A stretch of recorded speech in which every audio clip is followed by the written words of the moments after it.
नमस्कार कि उसके इस ऑनलाइन प्लेटफॉर्म पर मैं आपका हार्दिक अभिनंदन और स्वागत करता हूं। उम्मीद करता हूं कि आप सभी स्वस्थ होंगे, मस्त होंगे और निरंतर अपने स्वाध्याय में व्यस्त होंगे। हमारी जो कक्षाएं चल रही थी राजस्थान का अफवाह तंत्र, आज हम उसी को आगे बढ़ाते हुए जो हमारी कक्षा है उसके बारे में अध्ययन करेंगे। पिछली कक्षा में हमने अध्ययन किया था हमारे राजस्थान के जो अफवाह तंत्र में अरब सागरीय अफवाह तंत्र था उसका।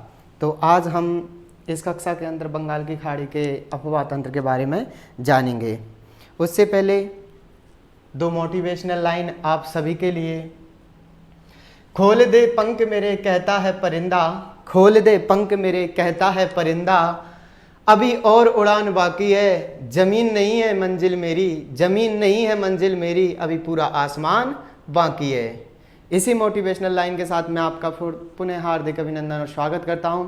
और आज हम पढ़ने जा रहे हैं राजस्थान का अफवाह तंत्र। हमने राजस्थान के अफवाह तंत्र में पिछली कक्षा के अंदर जाना था कि जो हमारी अरावली है इसको दो अफवाह तंत्रों में विभाजित करती है। पहला अरब सागर, दूसरा हमारा बंगाल की खाड़ी। बंगाल की खाड़ी और एक और जो हमारे यहाँ पर अंतः प्रवाही स्थल देखने को मिलता है, इसका कारण है कि हमारे यहाँ पर क्या है, मरुस्थल है। अंतः स्थलीय प्रवाह क्षेत्र, यानी ऐसी नदियाँ जो हमारे राजस्थान में ही प्रकट होती हैं और राजस्थान में ही विलुप्त हो जाती हैं। उसका रीजंस क्या है? उसका रीजंस है कि हमारे यहाँ पर मरुस्थल अधिक है, 2/3 भाग पर मरुस्थल है। इसके बारे में हमने विस्तृत से पिछली कक्षा के अंदर अध्ययन कर लिया। आप प्लेलिस्ट में जाकर उस पहले भाग को देख सकते हो। तो आज हमारा अरब सागर वाला पूरा हो गया तक, और आज हम पढ़ेंगे बंगाल की खाड़ी का अफवाह तंत्र। बंगाल की खाड़ी में गिरने वाली नदियों के बारे में हम आज जानेंगे। सबसे पहले तो ये याद रखना, जो अरावली की पश्चिम वाली नदियां हैं वो अरब सागर की ओर जाएंगी, और जो अरावली के पूर्व वाली नदियां हैं वो कहाँ जाएंगी? बंगाल की खाड़ी में। इसी के साथ आज हमारी कक्षा का हम शुरू करते हैं। बंगाल की खाड़ी का अफवाह तंत्र। बंगाल की खाड़ी के अफवाह तंत्र में हम 4 नदियों को विशेष रूप से पढ़ेंगे, इनकी सहायक नदियों को भी पढ़ेंगे, इन पर कौन से बांध बने हुए हैं, कौन सी परियोजनाएं बनी हुई हैं, उन सभी का हम विस्तृत अध्ययन करेंगे। तो सबसे पहले पढ़ेंगे हम चंबल को। किसको? चंबल को। चंबल जो कि हमारे राजस्थान की सबसे लंबी नदी भी है। अगर पूर्णतः भाव से पूछा जाता है तो फिर हमारी बनास होगी। सेकंड हम बनास के बारे में पढ़ेंगे। तीसरा आहड़ या बेड़च के बारे में पढ़ेंगे। चौथा गंभीर नदी के बारे में हम अध्ययन करेंगे। तो आज की कक्षा में हम इन नदियों का अध्ययन करेंगे। पिछली कक्षा में भी हमने जो हमारी अरब सागर की ओर जाने वाली नदियाँ थीं, जिनमें माही थी, लूनी थी, साबरमती थी और पश्चिमी बनास थी, उनका अध्ययन अच्छे से कर लिया था। उनकी सहायक नदियों के बारे में भी जान लिया था। आज के कक्षा में हम इन चारों का अध्ययन करेंगे। तो सबसे पहले हम चंबल की शुरुआत करते हैं। चंबल हमारे राजस्थान की एकमात्र ऐसी नदी है जो 12 मासी है, यानी निरंतर वर्ष भर बहने वाली नदी है। इसका उद्गम स्थल पूछा जाता है तो उद्गम स्थल है इसका जानापाव की पहाड़ी विंध्याचल पर्वतमाला। कहाँ से? मध्य प्रदेश से ये हमारे राजस्थान के अंदर आती है। यहाँ से एमपी से ये चलती है।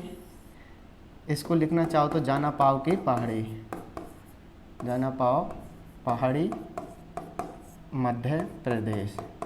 मध्य प्रदेश से इसका उद्गम होता है। उद्गम होते ही ये हमारे राजस्थान के अंदर प्रवेश करती है 84गढ़ से। 84गढ़ से। ये 84गढ़ कहाँ है? चित्तौड़ के अंदर। अब ये हमारे राजस्थान में प्रवेश कर जाती है 84गढ़ चित्तौड़ से। जैसे ही चित्तौड़ में प्रवेश करती है तो चित्तौड़ पर आने के बाद में इस पर सबसे पहला जो बांध बना हुआ है वो बना हुआ है हमारा राणा प्रताप सागर। इसके बाद में इस पर चूलिया जलप्रपात है। फिर ये बहते हुए चित्तौड़ से कोटा के अंदर प्रवेश कर जाती है। कोटा से बूंदी, बूंदी से सवाई माधोपुर, सवाई माधोपुर से करौली, करौली से धौलपुर, और धौलपुर से बहते हुए ये यूपी में जाती है, यमुना में जाकर मिल जाती है येठावा नामक स्थान पर। तो आज हम इस जो हमारी चंबल है, जिसे राजस्थान के कामधेनु के नाम से जाना जाता है, उसका विस्तृत अध्ययन करने वाले हैं। तो हम पढ़ेंगे चंबल। चंबल बताया था कि चंबल जानापाव की पहाड़ी मध्य प्रदेश से इसका उद्गम स्थल होता है। इसकी पुरानी जो लंबाई थी वो 966 किलोमीटर, राजस्थान में थी 135 किलोमीटर, जो नई लंबाई है 151 किलोमीटर और राजस्थान में 320 किलोमीटर। 966 132 पुरानी लंबाई पूछ ली जाती है, तो 966 132 966 टोटल लेंथ थी, 132 किलोमीटर हमारे राजस्थान के अंदर विद्यमान थी। उसके बाद में अगर नई पूछा जाता है तो 1051 किलोमीटर है और हमारे राजस्थान में कितनी है 322 किलोमीटर। जानापाव की पहाड़ियों से ये निकल करके मध्य प्रदेश से ये हमारे राजस्थान में प्रवेश करती है चौरासीगढ़ से, चौरासीगढ़ चित्तौड़ में। कहाँ पर? चौरासीगढ़ चित्तौड़ में। अब इसका अफवाह क्षेत्र है, ये कौन सा क्षेत्र है? अफवाह, यानी कि किस क्षेत्र में ये प्रवाहित होती है। तो ये चौरासीगढ़ से जैसे ही प्रवेश करती है पहले पहुंचती है कोटा, उसके बाद बूंदी, उसके बाद करौली, उसके बाद सवाई माधोपुर, उसके बाद धौलपुर, और धौलपुर से जाते हुए ये कहाँ मिल जाती है? इटावा नामक स्थान पर यमुना में मिल जाती है। ये तो था इसका अफवाह क्षेत्र। चौरासीगढ़ से प्रवेश करेगी कोटा, बूंदी, सवाई माधोपुर, करौली, धौलपुर से होते हुए इटावा यूपी में मिल जाती है, यमुना में जाकर के मिल जाती है। आगे अफवाह क्षेत्र हो गया, इसकी लंबाई हो गई। अब इसकी जो नदियां हैं जो महत्वपूर्ण बनती हैं, क्वेश्चन भी वहीं से बनता है, सर्वाधिक बार पूछा जाता है इसकी सहायक नदियों के बारे में। तो हम जानते हैं ये हमारी चंबल नदी जैसे ही जाएगी तो इधर हमारे झालावाड़ से नदियां आती हैं जो कि कहाँ पर आकर के मिलती हैं? कोटा के अंदर। कहाँ पर मिलती है? कोटा के अंदर। पहली इसमें आती है आहू, ये काली सिंध की सहायक नदी है। किसकी सहायक नदी है? काली सिंध की। काली सिंध के उद्गम स्थल विंध्याचल मध्य प्रदेश से। सबसे पहले काली सिंध, और काली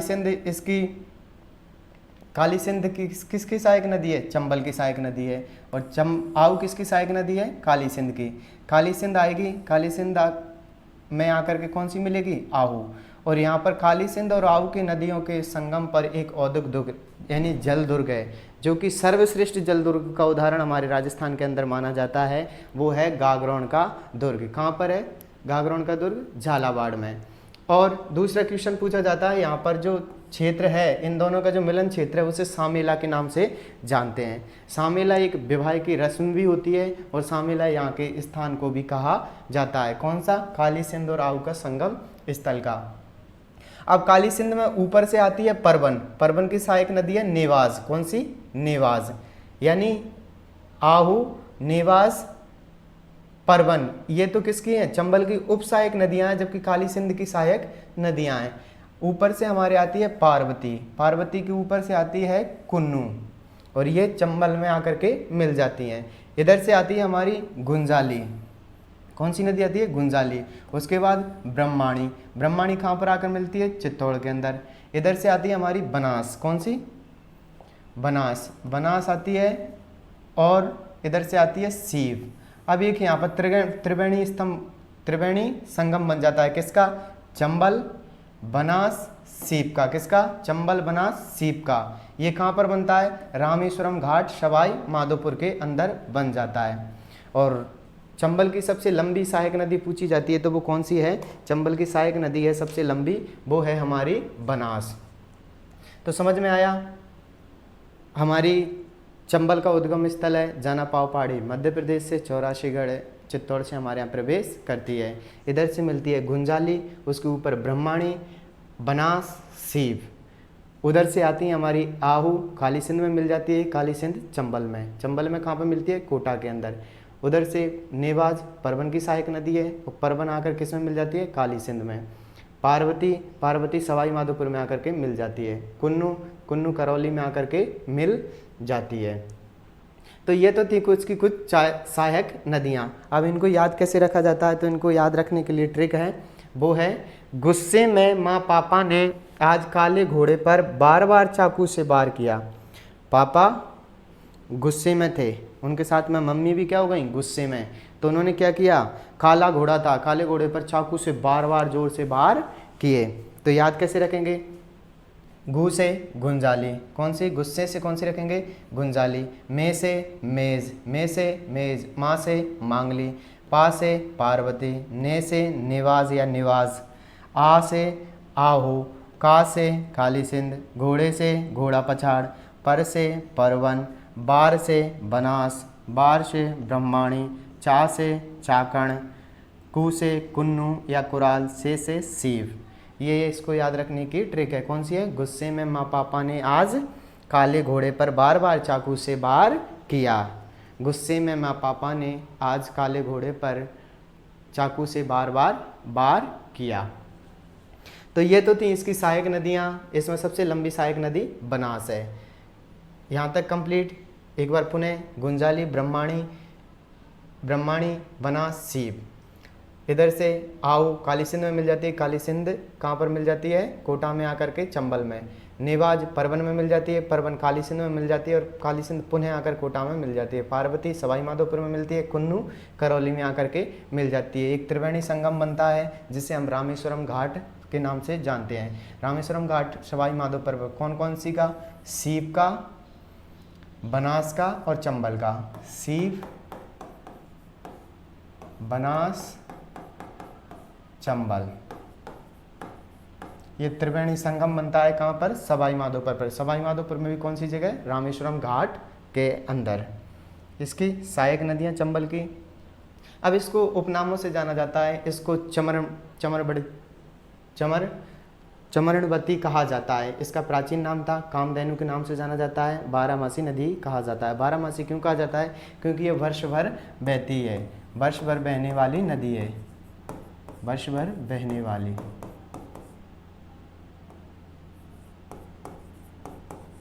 वर्ष भर बहने वाली नदी है, इसलिए इसे किस नाम से जानते हैं? बारहमासी के नाम से जानते हैं। अंतर्राष्ट्रीय सीमा पर बहने वाली सबसे लंबी नदी, क्योंकि ये हमारा राजस्थान के यहाँ से ये गुजरती है।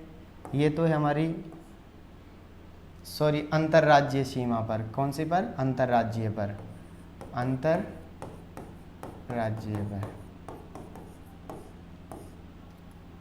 अंतर्राज्यीय किस पर बहती है? ये अंतर्राज्यीय पर, यानी अंतर्राज्यीय सीमा पर बहने वाली सबसे अधिक नदी है, सबसे लंबी नदी है। ये हमारा राजस्थान की सीमा है। कौन सी? अंतर्राज्यीय वाली।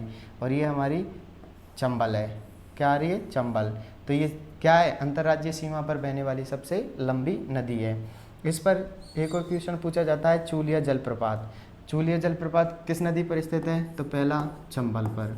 चंबल पर भी कहाँ स्थित है? चंबल पर स्थित है रावतभाटा चित्तौड़ के अंदर। कहाँ पर? रावतभाटा चित्तौड़ के अंदर। कभी रावतभाटा ऑप्शन में नहीं देता तो भैंसरौड़गढ़ देता है। इसकी ऊंचाई कितनी है? 81 मीटर। ये नदी पर बना हुआ राजस्थान का सबसे ऊंचा जल प्रपात है। नदियों पर बने हुए जो जलप्रपात है उनमें सबसे ऊंचा जलप्रपात कौन सा है? तो वो है चूलिया जल प्रपात। कहाँ पर बना हुआ है? ये बना हुआ है चंबल नदी पर, रावतभाटा में, चित्तौड़ के अंदर। इसकी ऊंचाई पूछी जाती है तो कितनी है? 81 मीटर। दूसरा आते हैं हम, जैसे ही चित्तौड़ को पार करके ये कोटा में आती है तो कोटा पर बना हुआ है हैंगिंग ब्रिज। राजस्थान का पहला हैंगिंग ब्रिज। ये किस पर बना हुआ है? NH 27 पर। किस पर? NH 27 पर। कहाँ पर बना हुआ है? कोटा के अंदर। कहाँ पर बना हुआ है? कोटा के अंदर। पहला हैंगिंग ब्रिज है, NH 27 पर बना हुआ है, कोटा के अंदर बना हुआ। चूलिया जलप्रपात चंबल नदी पर है, 81 मीटर का है, रावतभाटा चित्तौड़ के अंदर स्थित है। रावतभाटा नहीं आता है तो कभी आ जाता है भैंसरौड़गढ़। कौन सा? भैंसरौड़गढ़। इतना याद रखना, ठीक है। अंतर्राज्यीय सीमा पर बहने वाली सबसे लंबी नदी कामधेनु बारहमासी के नाम से भी इसे जाना जाता है।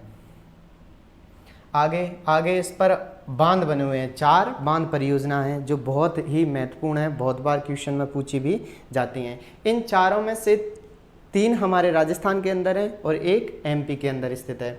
तो हम शुरुआत करते हैं चंबल के उद्गम स्थल से, कौन सा बांध बना हुआ है। तो इस पर सबसे पहला बांध बना हुआ है जो मध्य प्रदेश के अंदर स्थित है। कौन सा? गांधी सागर। कौन सा बांध स्थित है? गांधी सागर। गांधी सागर पर जो विद्युत उत्पादन की जाती है, गांधी सागर मंदसौर में है। कहाँ पर है? मंदसौर कहाँ है? MP के अंदर। यहाँ पर गांधी सागर बना हुआ है। यहाँ पर जो विद्युत उत्पादन किए हैं वो 5 यूनिट स्थापित की गई हैं, 5 इकाइयाँ स्थापित की गई हैं। और 5 इकाइयाँ कैसे स्थापित की गई? एक इकाई 23 की, यानी 23 मेगावाट की। तो 23 इंटू 5 करते ही हमारे पास कितने आ जाते हैं? 23 इंटू 5 करते ही हमारे पास में आ जाते हैं 115 मेगावाट। कितनी है? 115 मेगावाट। अगर इसकी दृष्टि से देखा जाता है कि चंबल पर सबसे बड़ा बांध, अगर प्रॉपर राजस्थान में नहीं पूछता है चंबल पर सबसे बड़ा बांध तो कौन सा है? गांधी सागर है। लेकिन याद रखना, अगर वो विद्युत उत्पादन में पूछ लेता है तो हमारा गांधी सागर नहीं होगा, फिर कौन सा होगा? हमारा राणा प्रताप सागर होगा। उसके बारे में भी अध्ययन करेंगे। आगे है हमारा गांधी सागर को पढ़ लिया हमने। कहाँ पर स्थित है? मंदसौर एमपी में 5 इकाइयाँ स्थापित हैं, 23 मेगावाट की यहाँ पर हैं। ये एमपी का चंबल नदी पर बनने वाला सबसे लंबा बांध है, सबसे बड़ा बांध है। उसके बाद में आते हैं हम राणा प्रताप सागर। राणा प्रताप सागर की स्थिति कहाँ पर है? राणा प्रताप सागर ये है चित्तौड़ के अंदर। कहाँ पर है? चित्तौड़गढ़ में, चित्तौड़ के अंदर स्थित है। ये हमारे राजस्थान का जल भराव की दृष्टि से पहला है, फर्स्ट है जल भराव की दृष्टि से। जल भराव की दृष्टि से ये पहला है। रावतभाटा में ही क्या होता है? ये कहाँ पर बना हुआ है? प्रॉपर स्थान पूछता है तो रावतभाटा भी कहाँ है? चित्तौड़ के अंदर। यहाँ पर रावतभाटा को हम अणु नगरी के नाम से भी जानते हैं। किस नाम से जानते हैं? अणु नगरी। तो यहाँ पर जो परमाणु संयंत्र है उसके लिए भी जल की आपूर्ति कहाँ से की जाती है? राणा प्रताप सागर से की जाती है। जैसे ही हम राणा प्रताप सागर के थोड़ा सा आगे चलते हैं तो यहाँ पे हमें देखने को मिलता है चूलिया जलप्रपात। क्या मिलता है? चूलिया जलप्रपात। इस पर जो विद्युत उत्पादन की जाती है वो की जाती है 172 मेगावाट। कितनी की जाती है? 172 मेगावाट। कैसे? 43 की 4 यूनिट हैं, 43 मेगावाट की 4 यूनिट हैं, 172 मेगावाट कुल बिजली का उत्पादन ये करता है। कौन सा? राणा प्रताप सागर। हम राणा प्रताप सागर से चलते हैं थोड़ा सा आगे तो हमें एक और मिलता है जवाहर सागर। कौन सा बना हुआ है? जवाहर सागर बांध। जवाहर सागर कोटा के अंदर स्थिति है। यहाँ पर 33 मेगावाट की 3 विद्युत इकाइयाँ स्थापित की गई हैं, यानी कुल बिजली का उत्पादन पूछा जाए 99 मेगावाट। 115, 172, 99 मेगावाट। अगर विद्युत उत्पादन की दृष्टि से सबसे बड़ा बांध पूछा जाता है तो रावतभाटा यानी कि राणा प्रताप सागर। अगर सबसे बड़ा बांध पूछा जाता है चंबल परियोजना पर तो कौन सा होगा? हमारा गांधी सागर बांध। इसके बाद में हम थोड़ा सा और ऊपर आते हैं, कोटा के अंदर कोटा बैराज बना हुआ है। ये विद्युत उत्पादन के लिए स्थापित नहीं किया गया। इसको स्थापित करने का मकसद है कि इसका जो जल है उसे किसके लिए? सिंचाई सुविधाओं के लिए प्राप्त या सिंचाई सुविधाओं के लिए उपलब्ध कराया जाए। तो इससे 2 नहरें निकाली गई हैं। कितनी नहरें निकाली गई हैं? 2। एक तो दाई नहर, एक बाई नहर। दाई नहर कोटावारा के लिए निकाली गई है और दाई नहर कोटावारा एमपी के लिए निकाली गई है, बाई नहर कोटावारा के लिए निकाली गई है। बाई नहर कोटावारा दोनों में कॉमन है, सिर्फ याद रखना दाई में एमपी के लिए निकाली गई है। अब इस पर 14 लिफ्ट नहरें बनी हुई हैं, 14 लिफ्ट नहरें बनी हुई हैं। 8 तो कहाँ आती हैं? हमारे कोटावारा के अंदर, और 6 मध्य प्रदेश के अंदर जाती हैं। इस प्रकार से इस पर कुल कितनी है? 14 लिफ्ट नहरें बनाई गई हैं। हमने पढ़ा था चंबल पर सबसे पहला बांध गांधी सागर, उसके बाद में हमने पढ़ा था गांधी सागर के बाद में राणा प्रताप सागर, रावतभाटा चित्तौड़ के अंदर 172 मेगावाट बिजली का उत्पादन किया जाता है। राजस्थान में जल भराव की दृष्टि से सबसे बड़ा बांध है, अणु नगरी को पानी की सप्लाई करता है। इसके बाद में इसके नीचे चूलिया जलप्रपात बना हुआ है। इसके बाद में जवाहर सागर पर 3 यूनिट स्थापित की गई हैं, प्रत्येक की क्षमता 33 मेगावाट है। तो यहाँ पर कुल 99 मेगावाट बिजली का उत्पादन किया जाता है। उसके बाद में कोटा बैराज जो कोटा के अंदर स्थिति है, इसको सिंचाई की दृष्टि से बनाया गया है या सिर्फ सिंचाई हेतु प्रयोग किया जाता है। यहाँ से 14 लिफ्ट नहरें निकाली गई हैं, 2 मुख्य नहरें, 2 में से एक दाई नहर है। दाई नहर 12 कोटा एमपी के लिए निकलती है, बाई नहर है जो कोटा 12 के लिए निकलती है। 14 लिफ्ट नहर हैं, 14 में से कोटा और 12 के लिए हैं 8 नहरें और 6 नहरें हमारी एमपी के लिए हैं। तो ये तो थी हमारे जो बांध परियोजना चंबल से बनने वाली थी। हमने बिजली उत्पादन पढ़ दिया, मंदसौर जो हमारे गांधी सागर था 115 मेगावाट, राणा प्रताप सागर 172 मेगावाट, और जो जवाहर सागर वाला था वो कितनी करता है, 99 मेगावाट बिजली उत्पन्न करता है। बिजली उत्पादन की दृष्टि से सबसे बड़ा बांध चंबल का राणा प्रताप सागर। चंबल का सबसे बड़ा बांध तो कौन सा है हमारा, गांधी सागर मंदसौर मध्य प्रदेश वाला।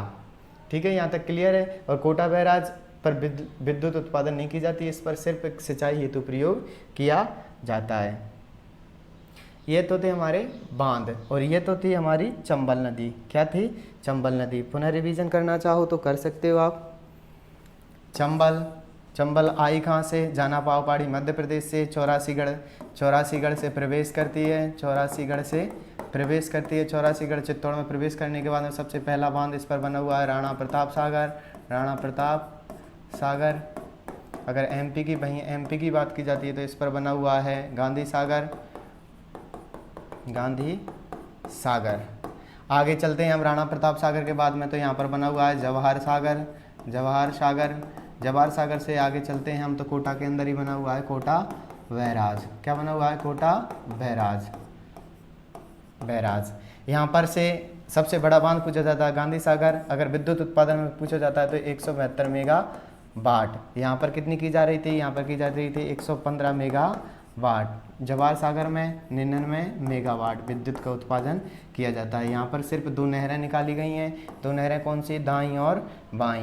तो दाई नहर हमने पढ़ा था कोटा 12 और एमपी के लिए निकाली गई है।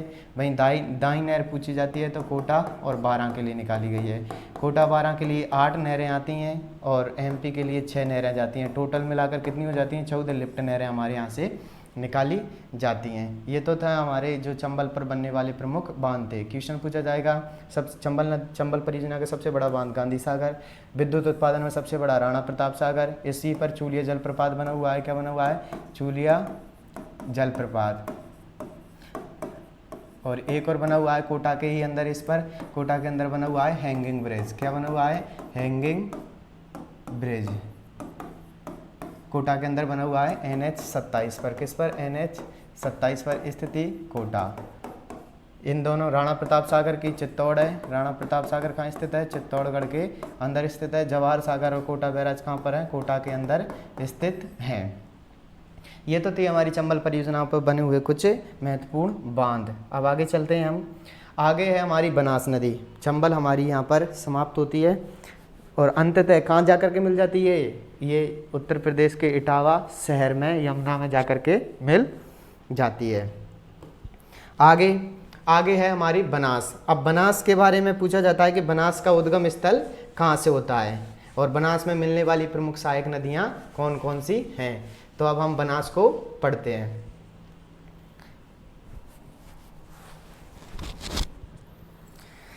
बनास हमारी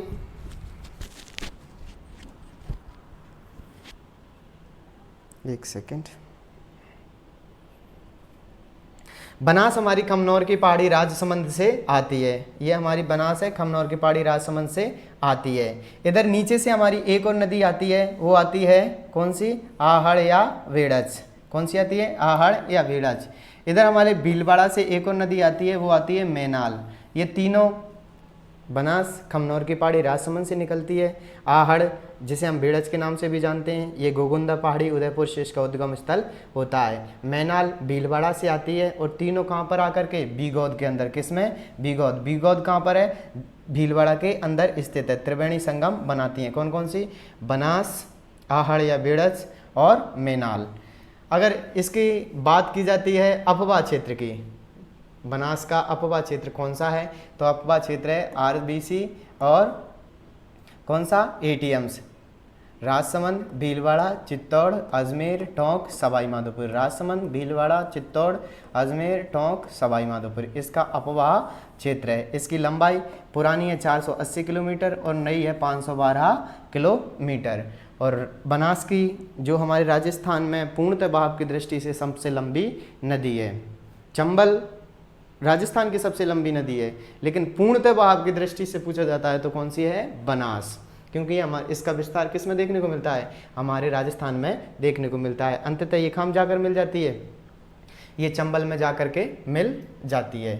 आगे जैसे ही खमनोर की पहाड़ी राजसमंद से ये नदी निकल करके आगे आती है तो बीगोद भीलवाड़ा में एक नदी आती है मैनाल, दूसरी आती है आहड़ या बेड़च, यहाँ पर आकर के त्रिवेणी संगम बनाती हैं। यहाँ से निकलने के बाद में जब बनास आगे की ओर चलती है तो कोठारी नदी देवेर की पहाड़ी राजसमंद से, कोठारी नदी देवेर की पहाड़ी राजसमंद से आकर के भीलवाड़ा शहर में किस में मिल जाती हैं, इस बनास के अंदर। आगे जैसे ही ये बनास थोड़ा आगे और चलती है तो बिजराल की पहाड़ी से आती है खारी नदी। कौन सी?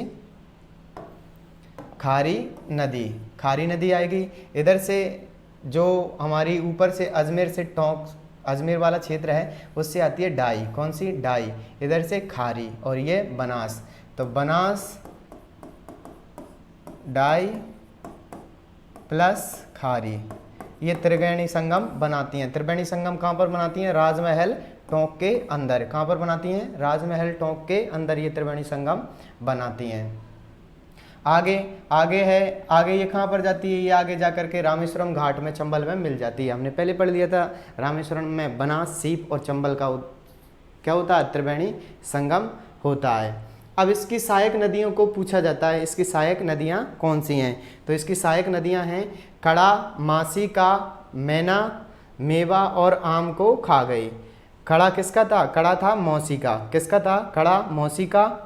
जो मैना थी वो मेवा और आम दोनों को खा गई। मैना बहुत खराब थी क्योंकि वो मेवा और आम दोनों को खा गई।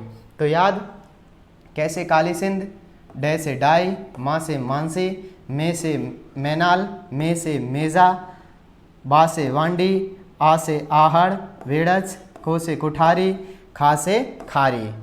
कौन सा हुआ? कड़ा मासी का था, मैना मेवा और आम को खा गई। जो मैना थी वो मेवा और आम को खा गई। बस इतना याद रखना है, कड़ा मौसी का, मैना मेवा और आम को खा गई।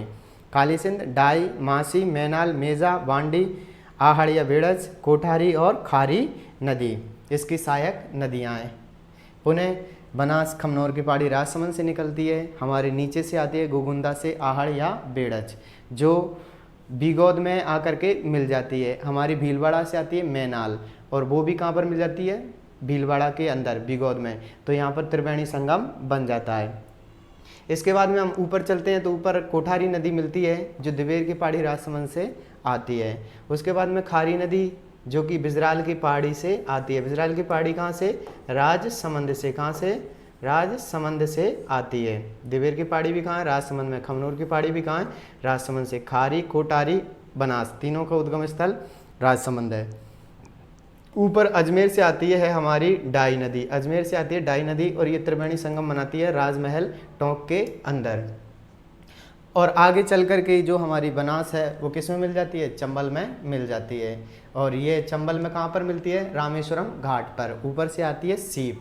तो ये तीनों एक और त्रिवेणी संगम बना देती हैं। तो आप देख सकते हो एक त्रिवेणी संगम यहाँ पर बना हुआ है बीगोद भीलवाड़ा में। किसका? बनास डाई खारी का। एक ये राजमहल टोंक वाला यही है त्रिवेणी संगम, बनास डाई खारी वाला। कहाँ पर है? राजमहल टोंक के अंदर। एक बीगोद भीलवाड़ा में है, बनास, मैनाल और आहड़ का। किसका है? बनास, आहड़ और मैनाल का। कहाँ पर है? बीगोद भीलवाड़ा के अंदर। आगे चलते हैं। इस पर बनने वाले महत्वपूर्ण बांध। कोठारी पर बना हुआ है मेजा बांध। मेजा बांध कहाँ पर बना हुआ है? भीलवाड़ा में। कहाँ पर? भीलवाड़ा के अंदर। कोठारी किसकी सहायक नदी है? ये कौन सी नदी है? ये है हमारी बनास। कौन सी है? बनास। कोठारी नदी किस में आकर के मिल जाती है? बनास में। इस पर कौन सा बांध बना हुआ है? मेजा बांध। मेजा बांध कहाँ पर बना हुआ है? भीलवाड़ा के अंदर। आगे चलने पर बनास पर ही बना हुआ है बीसलपुर बांध। कौन सा? बीसलपुर बांध। बीसलपुर बांध कहाँ पर बना हुआ है? टोंक पर। यह राजस्थान की सबसे लंबी परियोजना है, सबसे बड़ी जल परियोजना है। पीने का पानी उपलब्ध करवाती है। आगे चलते हैं हम इसी पर। तो इसी पर बना हुआ है बनास पर ईशरदा बांध। ईशरदा बांध कहाँ पर बना हुआ है? सवाई माधोपुर के अंदर बना हुआ है। आगे अब बनास के उपनामों के बारे में अध्ययन करेंगे। 1 मिनट। तो हम पढ़ रहे थे बनास के बारे में। बनास के बारे में हम इसके उपनाम जानते हैं। इसके उपनाम क्या क्या हैं? तो इसके उपनाम है बन की आशा। क्या? बन की आशा, बरणासा। क्या नाम है? बन की आशा, बरणासा या वशिष्ठी नदी। इसको किस अन्य नाम से जाना जाता है? वैसे बनास, वैसे बन की आशा, वैसे बरणासा, वैसे वशिष्ठी। बनास के ये 3 उपनाम हैं। राजस्थान में पूर्ण बहाव की दृष्टि से सबसे लंबी नदी है। अगर पूरे राजस्थान की अगर प्रॉपर पूछा जाता है कि पूर्ण बहाव की दृष्टि से सबसे लंबी नदी है तो वो कौन सी है? तो वो है हमारी बनास। आगे जो बनास पर हमने बीसलपुर बांध पढ़ा था टोंक के अंदर, हम उसके बारे में जान लेते हैं। तो सबसे बड़ी पेयजल परियोजना है, सबसे बड़ी पेयजल परियोजना कौन सी है? बीसलपुर। बीसलपुर पर कौन कौन से जिलों को पानी की आपूर्ति की जाती है? तो ए से अजमेर, ए से अजमेर, एन से नागौर, एन से नागौर, टी से टोंक, डी से दौसा, डी से दौसा, जे से जयपुर, किसको की जाती है? जयपुर को। ठीक है। एस डब्ल्यू एम से सवाई माधोपुर, कौन सा? सवाई माधोपुर। ठीक है, याद रखना। ए से अजमेर को, एन से नागौर को, टी से टोंक को, डी से दौसा को, जे से जयपुर को और एस डब्ल्यू एम से सवाई माधोपुर को। सबसे बड़ी परियोजना है और ये इसको जलापूर्ति करती है इन जिलों को। सबसे बड़ा कंक्रीट से निर्मित बांध है जो हमारा बीसलपुर बांध है, वो कंक्रीट से निर्मित राजस्थान का सबसे बड़ा बांध है। इसे अब चंबल से जोड़ा जाएगा। जो हमारी अमृत क्रांति है नदी जोड़ो भारत के तहत, इसको किससे जोड़ा जाएगा? चंबल से जोड़ा जाएगा। किसको? बीसलपुर बांध को। इसकी वजह से पानी की आपूर्ति और अधिक बनी रहे। तो ये तो थी हमारी बनास। बनास के बारे में 1-2 फैक्ट और। बीसलपुर कंजर रिजर्व बना हुआ है। कब बना था ये? 2008 में। और राजस्थान का पहला कंजर रिजर्व क्षेत्र था कौन सा? बीसलपुर वाला। इसी बीसलपुर बांध पर बना हुआ है रंगीन मछलियों का प्रजनन केंद्र। क्या बना हुआ है? रंगीन मछलियों का प्रजनन केंद्र। बीसलपुर कंजर रिजर्व बना हुआ है जो 2008 के अंदर बना था और ये हमारे राजस्थान का पहला था। ये तो थी हमारी कौन सी? बनास। बनास को पुनः पढ़ लेते हैं हम। बनास खमनौर की पहाड़ी राजसमंद से निकलती है, मैनाल, आहड़, बीगौत, भीलवाड़ा में आकर के पहला त्रिवेणी संगम बनाती है। आगे चलने पर कोठारी नदी जो देवेर की पहाड़ी से आती है, उससे आगे थोड़ा सा चलते हैं हम, खारी नदी जो बिजराल की पहाड़ी से आती है। और ये तीनों कहाँ से निकलती हैं? खारी, कोठारी, बनास, राजसमंद से। ऊपर से आती है अजमेर से हमारे कौन सी? डाई नदी। और इधर से आती है बनास, ये खारी। ये त्रिवेणी संगम बनाती हैं कहाँ पर? राजमहल टोंक के अंदर। अनंततः जाकर के चंबल में मिल जाती है रामेश्वरम घाट पर। ऊपर से सीप आती है, इधर से बनास, इधर से चंबल।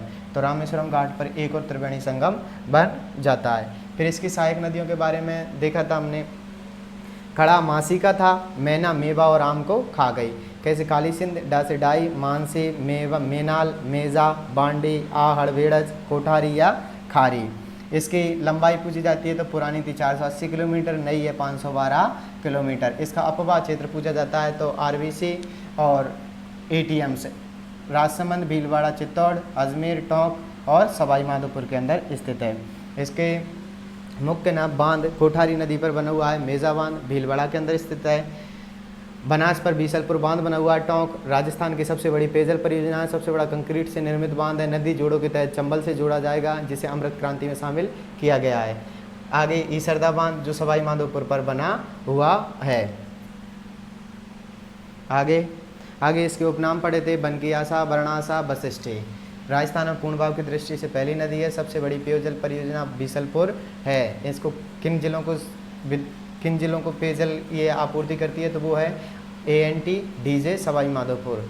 ANT-DJ है वो सवाई माधोपुर का है। अजमेर है, नागौर है, टोंक है, दौसा है, जयपुर है और सवाई माधोपुर ये। और इस पर बीसलपुर कंजर रिजर्व बना हुआ है जो 2008 के अंदर राजस्थान का पहला कंजर रिजर्व था। रंगीन मछलियों का यहाँ पर प्रजनन केंद्र स्थित है। तो चंबल और बनास हमारी समाप्त हो जाती हैं। अब आगे चलते हैं हम किस पर? आहड़ या बेड़च को। किसको पढ़ेंगे हम? आहड़ या बेड़च को। आहड़ या बेड़च को हम पढ़ेंगे। आहड़ या बेड़च को हमने पिछली बनास में पढ़ लिया था कि इसका उद्गम स्थल कहाँ से होता है, गोगुंदा हिल्स उदयपुर से।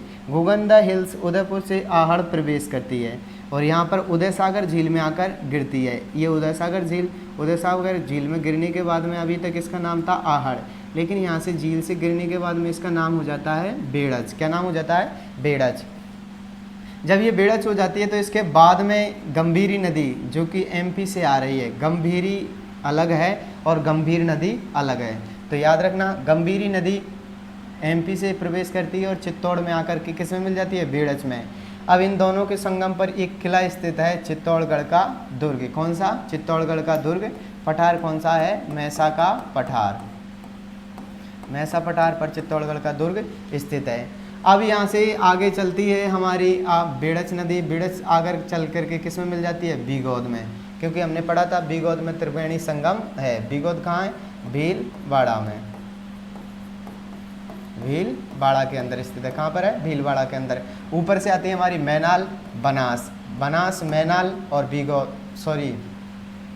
बेड़च, ये तीनों क्या बनाती हैं, बेड़च,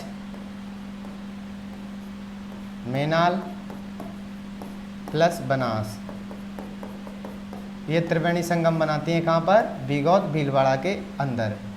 अब इसका अपवा क्षेत्र पूछा जाता है, तो इसका अपवा क्षेत्र भी चित्तौड़ उदयपुर भीलवाड़ा, चित्तौड़ उदयपुर भीलवाड़ा। आहड़ गोगुंदा की पहाड़ी उदयपुर से निकलती है, उदय सागर झील में गिरने के बाद में इसका नाम परिवर्तित हो जाता है, बेड़च के नाम से जानी जाती है। बेड़च में सबसे पहली नदी आकर के गिरती है हमारी गंभीरी नदी, जो मध्य प्रदेश से आती है। गंभीरी और बेड़च नदियों के संगम पर चित्तौड़गढ़ का दुर्ग स्थित है, जो मैसा के पठार पर स्थित है। आगे चलने के बाद में इसमें नदी आती है हमारी कौन सी, ये कहाँ पर जाकर के मिल जाती है, ये बनास में जाकर के मिल जाती है। बनास में ऊपर से आती है हमारी मैनाल, इधर से बेड़च, मैनाल और बनास तीनों संगम बनाती हैं बीगौद भीलवाड़ा के अंदर। ये कौन सा संगम है, त्रिवेणी संगम है। तो अभी देख सकते हैं बनास जो नदी है वो सर्वाधिक त्रिवेणी संगम बनाने वाली नदी भी कौन सी है, हमारी बनास है। राजस्थान में सर्वाधिक त्रिवेणी संगम बनाने वाली नदी कौन सी है, बनास है। आगे चलते हैं हम बनास, आहड़ या बेड़च के बाद में गंभीर नदी। गंभीरी थी तो किसकी थी, बेड़च की सहायक नदी। ये किसकी है, ये गंभीर नदी है। क्या है, गंभीर नदी। अब गंभीर नदी का बिल्कुल फंडा सिस्टम है कि सपोटरा तहसील करौली से, सपोटरा तहसील करौली से ये निकलती है। इसमें पार्वती आकर के मिल जाती है। इसका अपवा क्षेत्र पूछा जाता है तो करौली और भरतपुर। अपवा क्षेत्र करौली भरतपुर, निकलती कहाँ से है तो सपोटरा तहसील करौली से। पार्वती सेकंड इसमें आकर के मिल जाती है, ये यमुना में जाकर के मिलती है। इसकी सहायक नदियाँ पूछ लेता है कभी कभी, हालांकि बहुत कम ही रेयर कंडीशन में पूछा गया है गंभीर नदी की। तो गंभीर नदी की अगर याद करनी है तो अम्मा भदावरी भैंस बाहर खड़ी है, कि अम्मा हमारी जो भदावरी भैंस है वो कहाँ खड़ी है, बाहर खड़ी हुई है। याद ऐसे अटा, माँ से माची, भदावरी से भद्रावती, भैंसे भैंसावट और बरखेड़ा, ये इसकी सहायक नदियाँ हैं। कौन सी, बरखेड़ा, भैंसावट, भद्रावती, माची और अटा किसकी सहायक नदियाँ हैं, गंभीर नदी की। गंभीर नदी सपोटरा तहसील करौली से निकलती है। पार्वती सेकंड भी इसकी प्रमुख सहायक नदी है। प्रमुख सहायक नदी कौन सी है, प्रमुख सहायक नदी है वो पार्वती सेकंड है। ठीक है, ये किसका अपवा क्षेत्र, करौली भरतपुर है, यमुना में जाकर के मिल जाती है। आगे कुछ महत्वपूर्ण फैक्ट्स जिनका हम अध्ययन करते हैं, जैसे राजस्थान में पूर्णतः बहाव की दृष्टि से सबसे लंबी नदी राजस्थान में पूर्णतः बहाव की दृष्टि से बनास है और राजस्थान की सबसे लंबी नदी चंबल है। राजस्थान के ऐसे ज़िले जिनमें नदी नहीं बहती, चलो लिख ही लेते हैं हम कुछ महत्वपूर्ण फैक्ट्स। राजस्थान के वे जिले जिनमें नदी नहीं बहती, जिले जिसमें नदी नहीं बहती। अब राजस्थान के ऐसे कौन से ज़िले जिनमें नदी नहीं बहती, तो एक तो है चुरू और दूसरा है बीकानेर। चुरू बीकानेर राजस्थान के ऐसे ज़िले हैं जिनमें कोई नदी नहीं बहती। सर्वाधिक नदियों वाला जिला,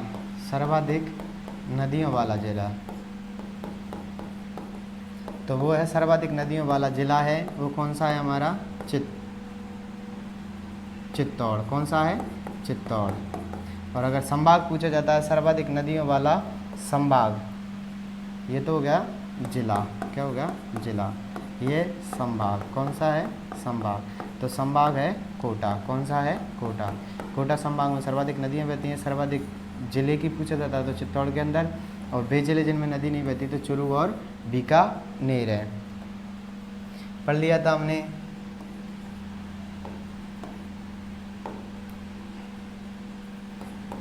पूर्णतः बहाव की दृष्टि से सबसे लंबी नदी, पूर्णतः बहाव की दृष्टि से तो वो है बनास। कौन सी है, बनास। और राज्य की सबसे लंबी नदी पूछा जाता है तो वो है चंबल। कौन सी है, चंबल, चंबल। ठीक है, आगे एक और क्वेश्चन बनता है, सर्वाधिक त्रिवेणी संगम। सर्वाधिक त्रिवेणी संगम, त्रिवेणी संगम कौन सी नदी बनाती है, तो वो बनाती है बनास। कौन सी बनाती है, बनास नदी त्रिवेणी संगम सर्वाधिक बनाती है। और महत्वपूर्ण फैक्ट देखे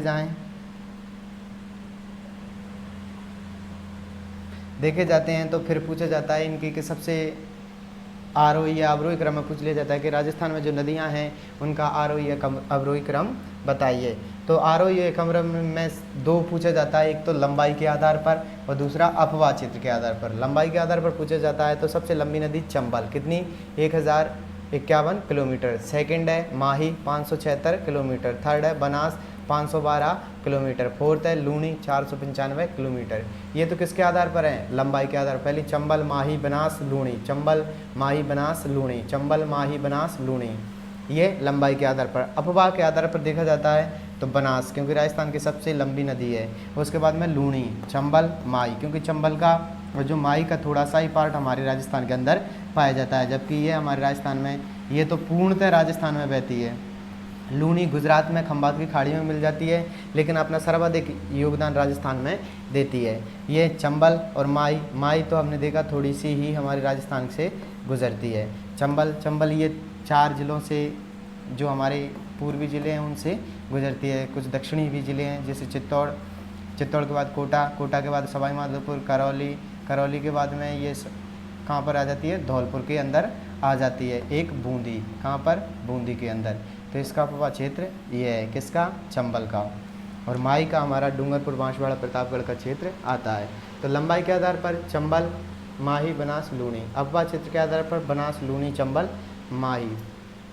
तो ये तो थी आज की हमारी कौन सी, बंगाल की खाड़ी की ओर जाने वाली नदियाँ। तो आज के लिए सिर्फ इतना ही। कल मिलते हैं हम अपनी जो आंतरिक प्रवाह वाली नदियाँ हैं उनको लेकर के। आज के लिए जय हिंद, जय भारत।